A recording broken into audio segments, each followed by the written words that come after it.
Hindi sa lahat ng oras, diploma o pinag-aralan ang magdadala sa iyo sa tagumpay.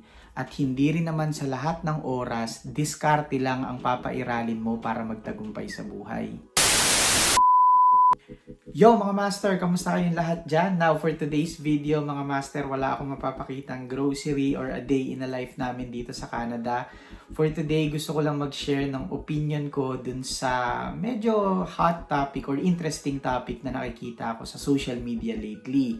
So kahit wala naman nagtatanong sa akin, ibibigay ko na rin yung opinion ko dahil wala. Gusto ko lang magbigay ng opinion. Ngayon, yung topic na yun is about diploma or diskarte. Ano nga ba yung mas makakapagdala sa'yo sa success sa buhay? I came across these influencers, actually marami sila iba-iba, discussing about this topic, diploma and as well as diskarte. So meron akong isang influencer na napanood doon, ang sinabi niya, ang diploma daw ay piraso lang ng papel. If we will take it literally, totoo naman na ang diploma ay piraso lang ng papel. At ang makakapagdala daw sa'yo, sabi niya, ay kung magaling kang dumiskarte sa buhay. Now, sasang-ayon tayo doon mga master. Totoo naman na kapag madiskarte ka sa buhay, mas malaki yung chance na maging successful ka. Pero, wag din nating alisin sa isip natin mga master na ang diploma is one of your stepping stone para maging successful ka sa buhay. Iba rin talaga ang may alam mga master. So tara, pag-usapan natin to. Okay.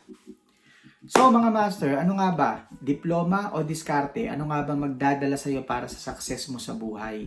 So for me, opinion ko lang mga master, combination to palagi. Combination ang diploma o yung pinag-aralan mo at the same time yung diskarte mo sa buhay para maging successful ka. Hindi natin kailangang mag-discredit ng isa doon kasi parehas natin kailangan yon para maging successful sa buhay. Hindi lahat ng tao ay nabiyayaan o nabigyan ng pagkakataon or ng opportunity na makapag-aral. Kaya ang naging way nila para umasenso sa buhay ay dumiskarte, which is tama naman talaga mga master. So para sa akin kasi mga master, yung diploma at diskarte ay magkaibang angle. Magkaibang angle pero isa pa rin naman yung goal mong gustong makuha, maging successful.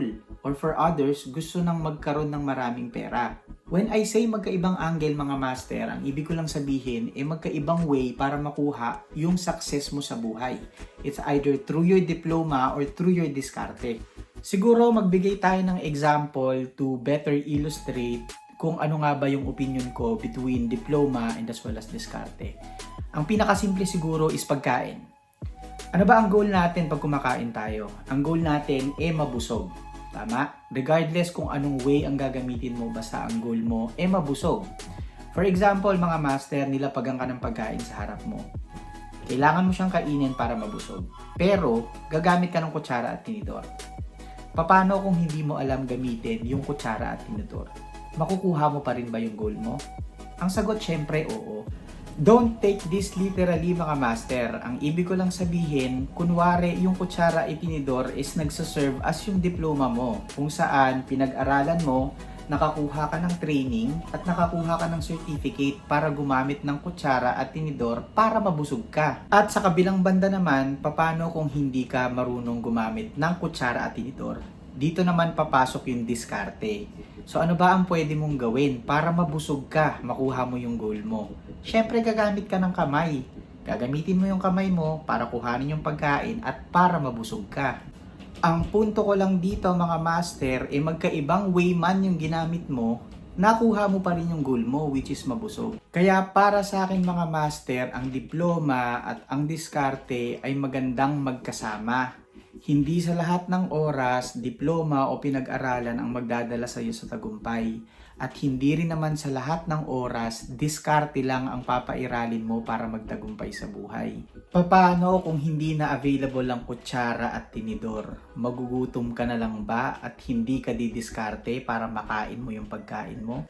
At paano naman kung ang kailangan mo lang talagang gamitin sa pagkain ay kutsara kung halimbawang may sabaw ang pagkain mo? Hahayaan mo bang magutom ka na lang at hindi mo susubukang pag-aralan gumamit ng kutsara at tinidor?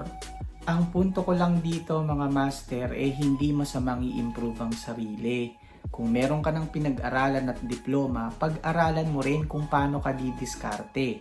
At kung meron ka naman ng diskarte sa buhay, huwag kang huminto doon at subukan mong kumuha ng diploma dahil iba rin talaga ang may alam, mga master.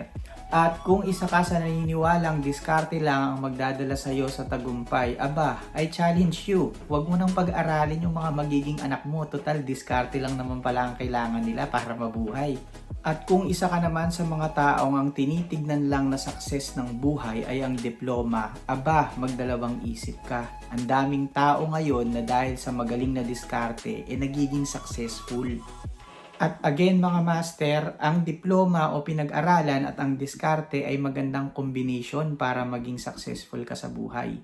Pero again mga master, ikaw at ikaw lang rin ang nakakaalam kung paano mo patatakbuhin ang buhay mo. So good luck sa ating lahat mga master, hanggang sa muli!